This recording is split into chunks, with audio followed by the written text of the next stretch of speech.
خب به نام خدا و سلام و درود خدمت همه برادران و دوستایی که ما را میبینند و پیگیری میکنند. امیدوارم همگی خوب و خوش و در یک روحیه خوب قرار داشته باشید. یک نواری سری دستی دارم، یک صحبت خیلی کوتاه دارم و میخوام زیر یک موضوع فکرهام بیان بکنم. البته در میدان سیاست بعضی واقعیت های میشه و بعضی مانیه های میشه و نه همه فکرهای را قبول دارن. این چیز نرمال است، مکسیمالی خب تیم است که نباید از این چیز ناراحت شد. برای یک از دوست هستی، برای یک از دشمن هستی، برای یک از بیگانه هستی، برای یک از برادر هستی، این چیز هست، بود و میمونه. حتی در زمان پیامبر هم این نمود مانیه ها بود. کجا رسه به ما یک بنده های پر از گناهی که فرسنگ ها، یعنی کیلومترها دور هستیم از اون نظامی که پیامبر خدا داشت. خب منظور چی است؟ چند دو روز می شود یک بلاگر با نام ایدی بیک خب همه خیلی نوار میکنه و در نوارش بعضی حرفای دشنام و تحقیرآمیز نسبت خب حرکت های سیاسی میکنم. درست است فکر و نظر رو بیان کردن، درست است، حق هر یک جوان تاجیک است که اگر جای کمبودی ما است مرحمت کنید، فکراتون رو بیان کنید، جایی که خب میبینین اشتباه است مرحمت کنید. ولی برای یک گروه از این نمود افراد که اجازه داده است که با لفظ تحقیر، با لفظ دشنام، با لفظ حرف‌های قبیح برآمده در شبکه‌های اجتماعی در مقابل کسی دیگر حرف زنید. یکمی که نه رشته جوان مردی اجازت میتیه و نه همون مسائل دینی برای شما اجازت میتیه که شما ببرین پراست برین پدر لعنت، مادر لعنت، شما فلانین، شما بهمدانین. برای شما کی اجازه داده است؟ یک نفری که گویا میبرای چی کار میکنی؟ حقیقت رو میخوای در جامعه آشکار بکنی. یک نفر از این گویا برای خود دنبال حقیقتی، ولی یک بار به زبان کثیف خودت نظر که نه زن میمونی، نه خواهر میمونی، نه نمیدونم کودک میمونی، که جای تو حقیقت است؟ تو از کدام حقیقت میخوای حرف بزنی؟ این چی نمود حقیقت است که ما نمیدونیم؟ فلانی برآمد از نام تو گپ زد. اوی بلیازی خدا، تو مرد بچه هستی؟ تو امروز برای یک نوار یک صحبت ما رو پیدا بگی که در مقابل تو گپ زدیم، گفتیم تو یک روسیاه، یک پلید، یک شیطانی گپ زدیم. نه، ولی تو این حق نداری. اگر تو نمیدانی که چرا ما در مقابل یک رژیم گپ میزنیم، گناه ما نیست، بیسوادی شما است. چون قانونگذاری کشور برای ما این اجازه داد، این حق قانونی ما است. ما هم یک فرد، یک شهروند او کشور این حق داریم. مدام نمیدانه، نمیخوانه، بجز ماندن یک ریشی دراز گمان کردن همه چی را میدونین، او جاهلی شماست، او بیعقلی شماست. پس زیرا بزم ریش دارد. اما منظور وقتی که کلا و سله میمونین، وقتی که به نام خدا و به نام دین و به نام قرآن صحبتاتون رو شروع میکنین، متوجه حرفاتون باشین.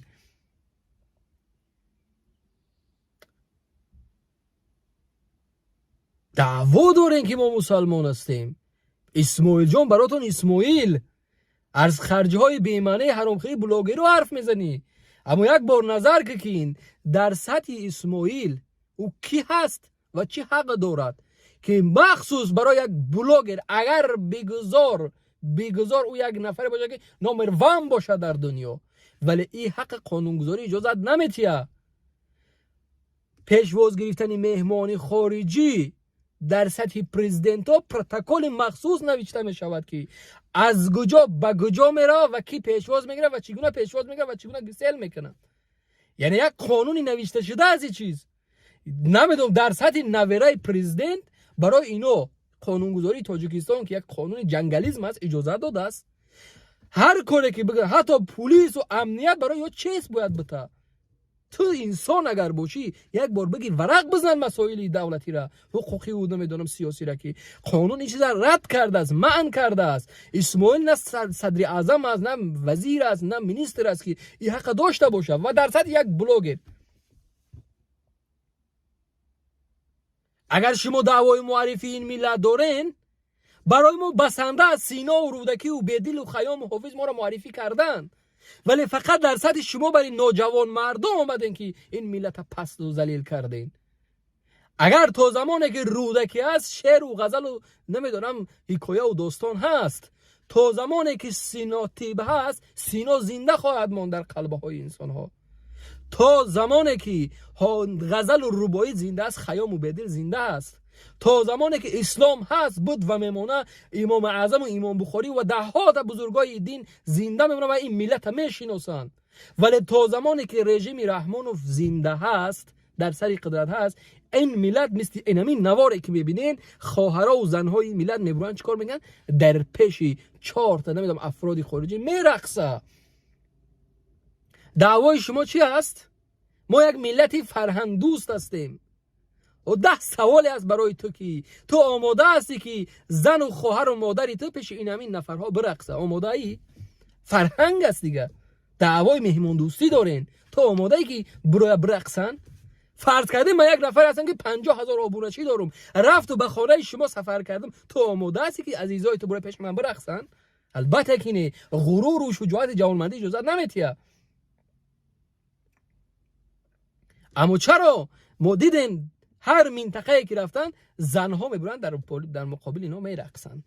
شما از دعوای چی؟ مردم مهمان دوست و مهمان نواز هستید. با میگم حق شما از برآمده ما را نمیدونم کمبودی های ما را حرف زدن، ولی برای خودتان اجازه نتین که به زن، به خواهر، به مادر دست درازی کنی. شجاعت و غرور جوانمردی این اجازه نمیتیه. اگر شجاعت و غرور و جوانمردی در قد و بست و ریشی دراز میشد، پس برای خرها باید چی میدادن؟ شجاعت و غرور و جوانمردی میدادن.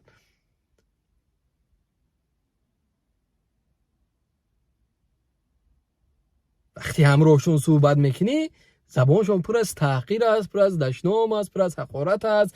همون سبیل مانده هاشون در دستاشون میبرن برای مردم نشون میدن که در بینای پای ما دراز و کلان و میده و از خدا بشرمین. یکی از خصلت ها، یک از سنت هایی که شاید پروردگار خر از زبان نداد همون به فرهنگی خر بود که در هر قد کوچه و نیم کوچه میبره همون نمیدونم بدبختیش نشان میتیه، چون خر است دیگه. ولی شما خر نشوین، شما انسان شوین. در بهترین صورت الله شما رو خلق کرده است. میفهمین؟ گریه من از اون است که به شما از اون درد نمیگن که تو برام در مقابل ما گپ زدی. من از اون درد نمیگم که متاسفانه شما میبروین به نام خداوند و به نام قرآن و به نام دین صحبتون شروع میکنین، ولی در پس چهره خدا و قرآن و دین در قلب و ایمان شما نیست. در زبانهاتان دشنام و تحقیر و حقارت زنهای 4 جوانی بغیرت و 4 جوانی مبارز است. اینا برای خودتون اجازه نتین.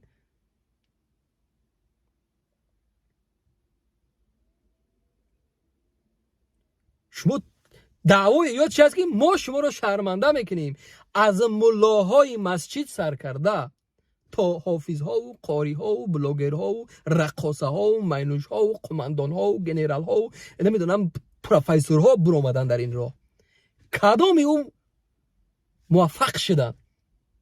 کدام او؟ من نام نمیگیرم. بعضی از داملاهایی که هزارها نفس برای خواندن غزلهاشون آبی چشم ریختن، یک بار وزن اونها را ببینید چه آبرو دارن. در مقابل دریا کسی ایستاد شده نمیتونه، بجاز از اونی که باید تو موسی باشی.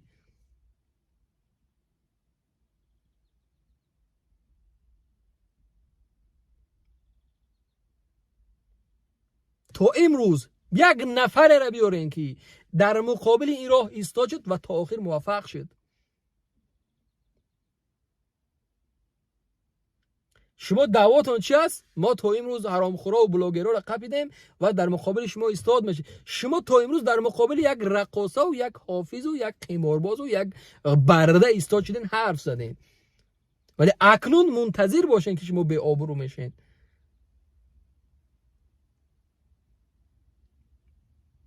بهترین قیاس و خلاصه همون است که زیر حرفای شما نظر مردم چی است. این منطقی نیست که انا حرفای شما رو فقط طرفدارای شما میبرن ما رو دشنام میکنن. این منطقی نیست. فضای اطلاعاتی آزاد است، ده ها و صدها جوانی است که اصلا مرا قبول ندارن، ولی یک بار نظر بکن 99% مردم برای تو لعنت، نامرد، بوز، فروخته شده نوشته است. تو باید از او قیاس بکنی. بهترین آینه علمو مردمی است که تو را گوش میکنن. میفهمید؟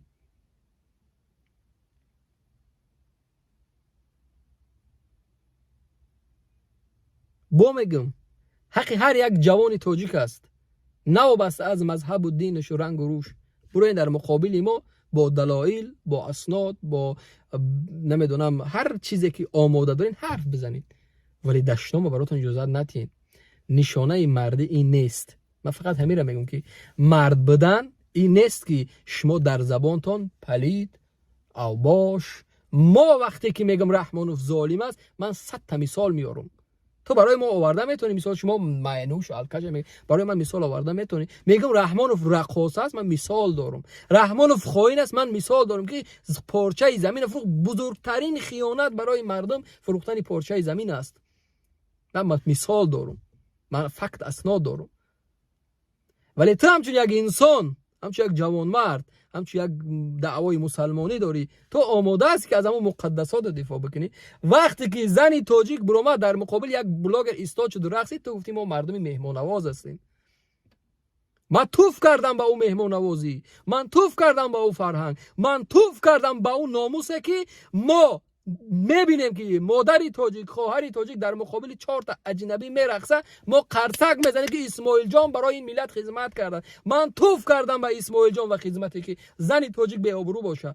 بزرگترین شجاعت و غیرت برای هر یک جوان تاجیک حفاظت کردن از ناموس این ملت است. وقتی این ملت ناموس نداره، غیرت نداره، شجاعت نداره، پس انتظاری به آبروشایی باش. اگر ریش در زمین برسه، اگر سرت نمیدونم موهای سر در کتفات برسه، زمانی که مادری تو، خواهری تو، زنی تو به آبرو، به عفتت پس هر یک دنگ و دیوانه میبرو میرقصه، مطمئن باش که نه ریشت، نه موهای سرت، نه قلب، نه ایمانی تو یک مردی واقعی را نشان میده.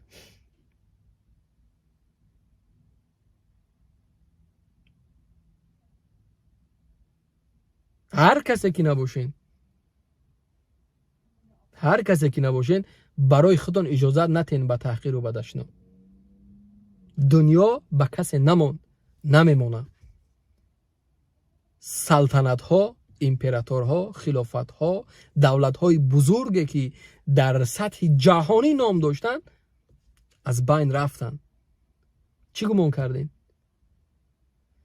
تاسفانه امروز فضای سیاست خطا و پلیدی بعضی از کشورها سبب شد که شما گبزن شدین.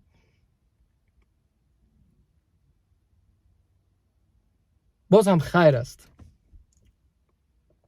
در برابر همون قدر تحقیرت، همون قدر دست درازید، همون قدر حرفای قبیحی که در کامنت ها نویستی و زناتون فلان و خواهراتون فلان، باز هم مرد بدنی ما اجازه نمیده که تر من به دست بزن و به خواهر و به مادراتون بزنی.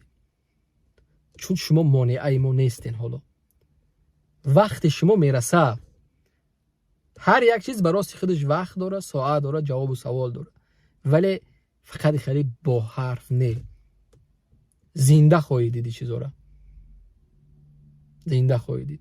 من بدونم تو قدر به غیرتی، به ناموسی که زمان مادرت میرود در اتاق بقیدگیری هنگام شناسنامه‌گیری، انما روسری که داره تو دعوای مسلمانی داری، همون رو از سرش میگیرن، میگن زن بگی گم که او روسری تا اگر غیرت و شجاعت داری از اون مادر رو دفاع کرده میتونی.